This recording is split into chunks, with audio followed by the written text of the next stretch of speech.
Hello বন্ধুরা, আজ আমরা খুব অল্প সময় হাতে নিয়ে চলে এলাম নতুন একটি জায়গা ঘুরে দেখতে।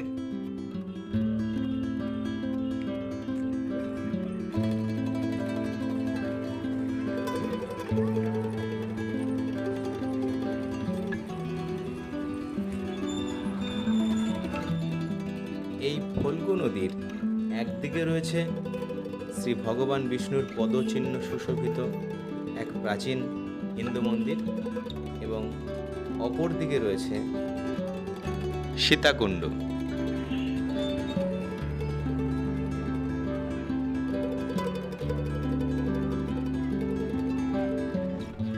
হ্যাঁ বন্ধুরা, আপনারা ঠিক ধরেছেন, আমরা এখন বোধগয়া বা বোধগয়াতে রয়েছি।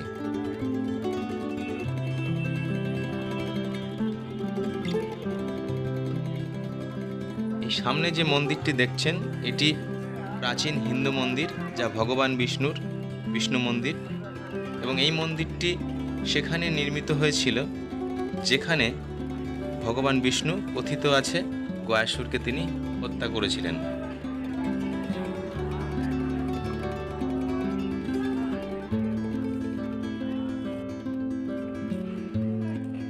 এই মন্দিরে ভগবান বিষ্ণুর পদচিহ্ন যুক্ত একটি ধর্মশিলা রয়েছে। এই মন্দিরটি 1787 সালে ইন্দোরের রানী দেবী অহল্যাবাই এটি পুনর্নির্মাণ করেছিলেন।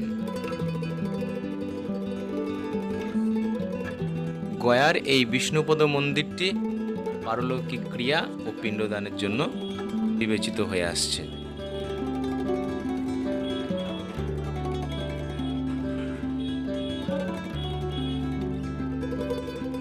এই মন্দিরের ভেতরে ছবি তোলা বা ভিডিওগ্রাফি করা নিষেধ, তাই ভেতরটা আপনাদের দেখাতে পারলাম না।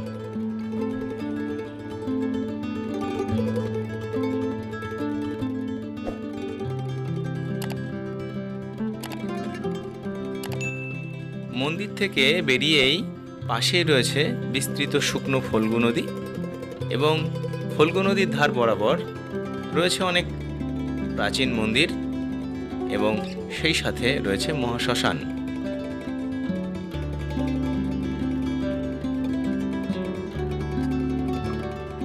এখন সন্ধ্যা নেমে এসছে, কিন্তু সকালের দিকে এখানে সারা ভারতবর্ষের বিভিন্ন প্রান্ত থেকে পুণ্যার্থীরা এখানে আসেন, পিণ্ডদান করেন, এবং তার সমারোহ জায়গায় জায়গায় পাণ্ডারা এবং পুরোহিতরা থাকেন। সেই কাজকর্ম এখানে চলে। এখন পুরো ফাঁকা।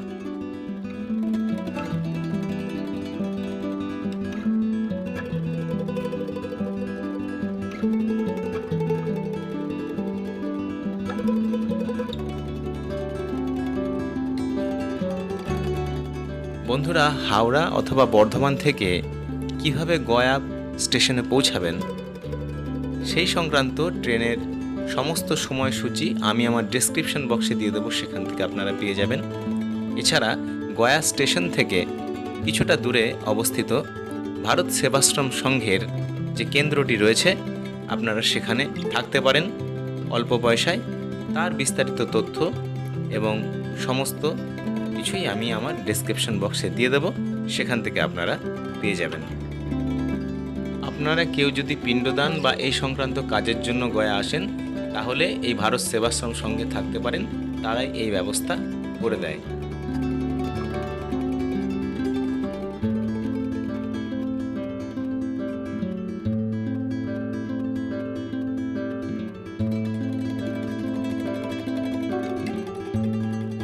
বন্ধুরা, এখন বাজে ঘড়িতে সময় সন্ধে 6:50। আমরা এখন এই শুকনো ফল্গু নদীর ওপরে হাঁটাচলা করছি। একটা জিনিস আপনাদের বন্ধুরা দেখাই, দেখুন।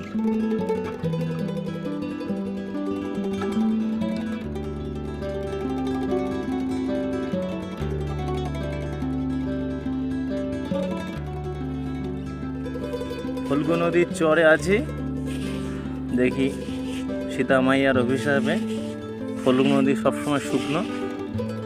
তো আমার ভাই অর্পণ চেষ্টা করছে আপনাদের দেখানোর যে কীভাবে নদী খুললেই জল পাওয়া যায়।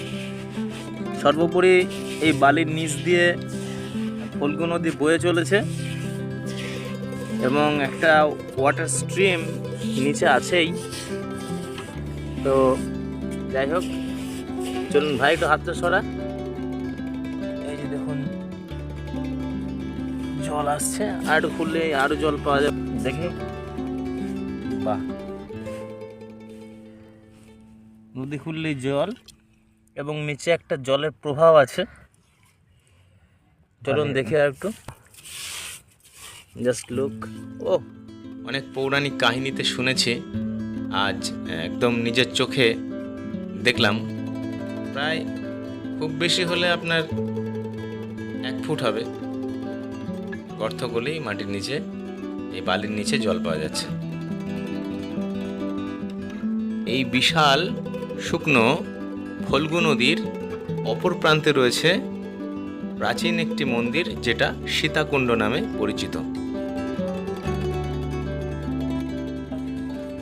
এই বিস্তৃত শুকনো ফল্গু নদীর ওপর দিয়ে হেঁটে অপর প্রান্তে আসতে অনেকটা সময় লেগেই গেল। এখন তো আলো খুব একটা বেশি নেই, অন্ধকার নেমে এসেছে। ছবি কতটা পরিষ্কার করে বোঝা যাবে জানি না। এটি সীতাকুণ্ড। চলুন বন্ধুরা, হেঁটে একটু উপরে উঠি, মন্দির আছে।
ফল্গু নদীর অপর প্রান্তে অনুচ্চ পাহাড়ের টিলার উপরে অবস্থিত এই সীতাকুণ্ড মন্দিরটি,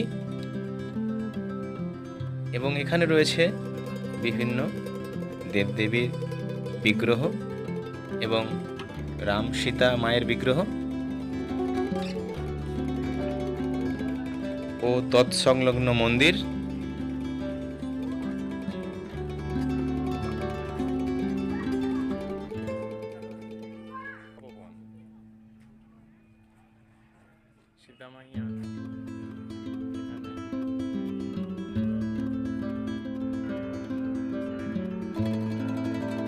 এই মন্দিরটি দর্শন করে আমরা ফল্গু নদীর অপর প্রান্ত থেকে, ফল্গু নদীর ওপরে তৈরি হয়েছে নতুন মা সীতা সেতু।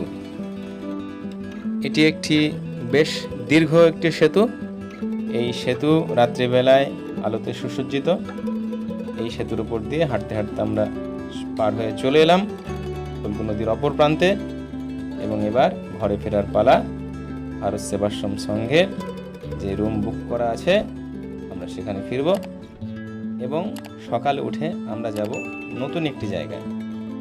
বন্ধুরা, পরবর্তী ব্লগ আপনারা দেখবেন, এই আমন্ত্রণ রইল।